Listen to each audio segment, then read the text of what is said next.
एक मित्र ने पूछा है, आज चैतन्य के सत्र में बताया गया कि स्मृति अंतराकाश तक नहीं जाती, फिर एक जन्म की घटना दूसरे जन्म तक कैसे जाती है, जब जो अमर है, अडोल है, वो प्रभावित नहीं होता।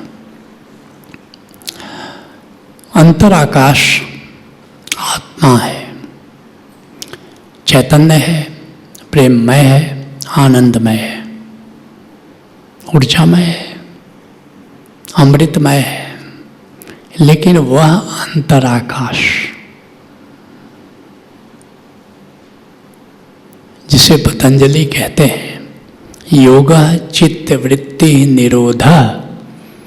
योग क्या है?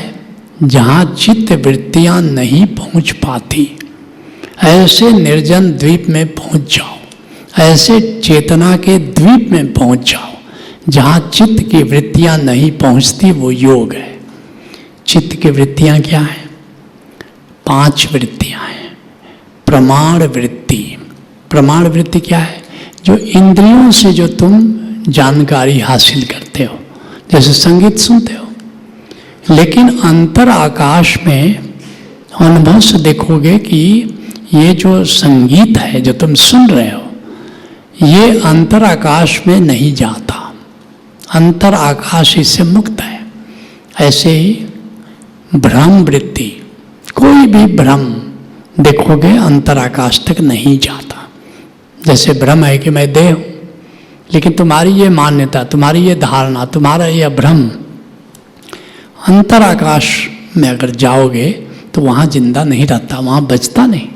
ऐसे कल्पना वृत्ति, तुम कल्पना करो कि एमएलए बन गए हो, कि एमपी बन गए हो, कि कोई जीत हासिल कर ली तुमने, लोगों ने फूलों से लाद दिया तुमको।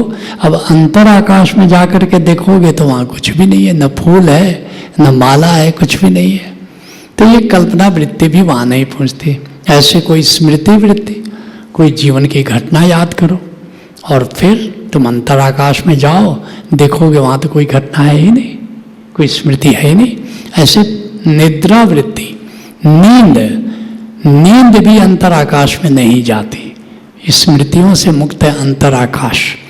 लेकिन बड़ा अच्छा तुमने पूछा कि फिर ये पुनर्जन्म की जो घटना पिछले जन्मों की जो घटना अभी महाजीवन प्रज्ञा में कराते हैं, तो उसमें तो सब याद आता है।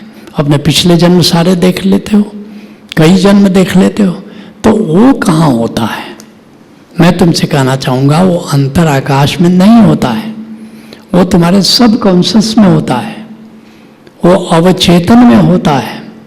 और अवचेतन आकाश और आत्मिक आकाश में अंतर है। क्या अंतर है? जब तुम नीचे देखते हो आकाश को तो अवचेतन का आकाश है, और जब ऊपर देखते हो अंतर आकाश को तो आत्मिक आकाश है। कैसे भेद हो जाता है?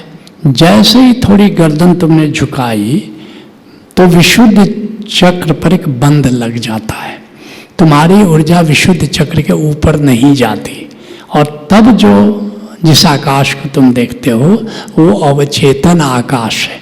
और उस अवचेतन आकाश में, उस सब कॉन्शियस में जन्मों जन्मों की स्मृतियाँ सुरक्षित हैं।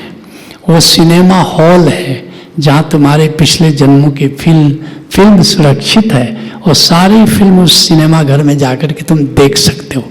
मगर वो अंतर आकाश नहीं है, वो अवचेतन आकाश है। लेकिन जब ध्यान में जाते हो, जब समाधि में जाते हो, तो फिर तुमको कहा जाता है रीढ़ की हड्डी सीधी करो, ताकि जब ऊपर ऊर्जा का ऊपर ऊर्ध्वगमन हो, ध्यान यहाँ आज्ञा चक्र में जाए या सहस्रार चक्र पर जाए, तो ऊर्जा जब सहस्रार चक्र पर जाती है, ऊर्जा जब आज्ञा चक्र पर जाती है, तो उस समय जो आकाश दिखता है वो अवचेतन आकाश नहीं है, वो आत्मिक आकाश है।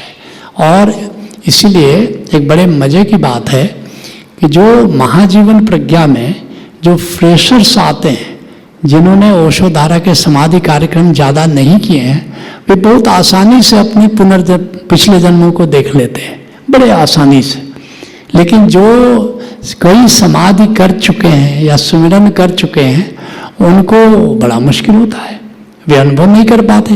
क्योंकि हम कहते हैं अब चेतन आकाश में जाओ, तो वे आत्मिक आकाश में चले जाते हैं। आत्मिक आकाश में तो कोई स्मृति है ही नहीं।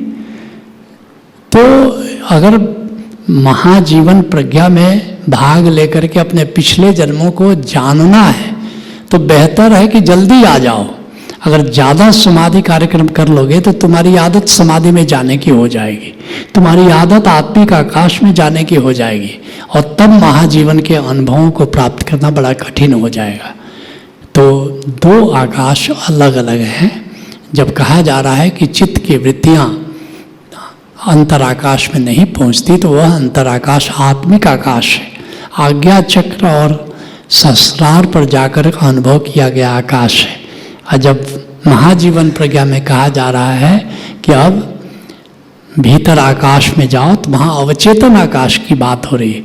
इसलिए सम्मोहन में जाने के लिए ज़रूरी है कि थोड़ा गर्दन झुकी रहे, बैठो और गर्दन झुका करके सीधा कुआं को देखो।